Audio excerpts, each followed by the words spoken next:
I'm Hadley Powless, and I'm a consulting manager at SullivanCotter. I'm also a practicing advanced practice provider. Specifically, I'm a PA with over 18 years of experience in clinical and leadership roles. Over the past 3 years, we've seen a slight but meaningful decline in external turnover among APPs. In 2023, the national turnover rate was 12%. In 2024, it dropped to 11%, and according to the most recent SullivanCotter APP Compensation and Productivity Survey, we're now seeing the lowest rate since 2022, at just 10%. But what's driving turnover when it does happen?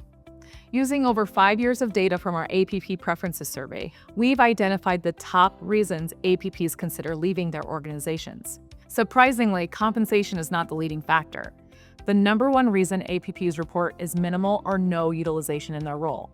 They're simply not being used to their full potential and working at the top of their license. The second most common reason is working with physicians or staff who don't fully understand the APP role or their capabilities.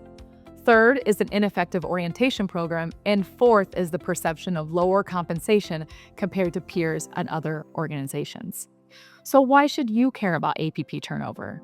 Because it's costly, financially and operationally. High turnover leads to increased recruitment and training expenses, lost productivity, and disruptions in patient care. It strains remaining staff and can negatively impact outcomes and satisfaction.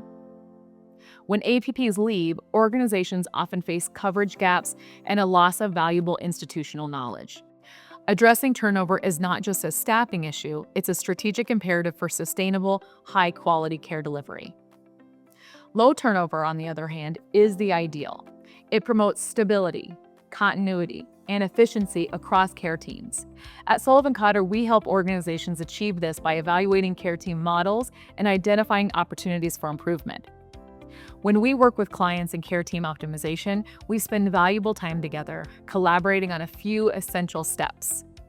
First, we assess current roles and responsibilities, analyze patient-provider workflows, and sometimes conduct quantitative assessments. Next, we work together to define a future state care model, one that enhances access, engagement, quality, and cost-effectiveness for all. As a last step, we partner together to create an implementation plan with a focus on long-term success.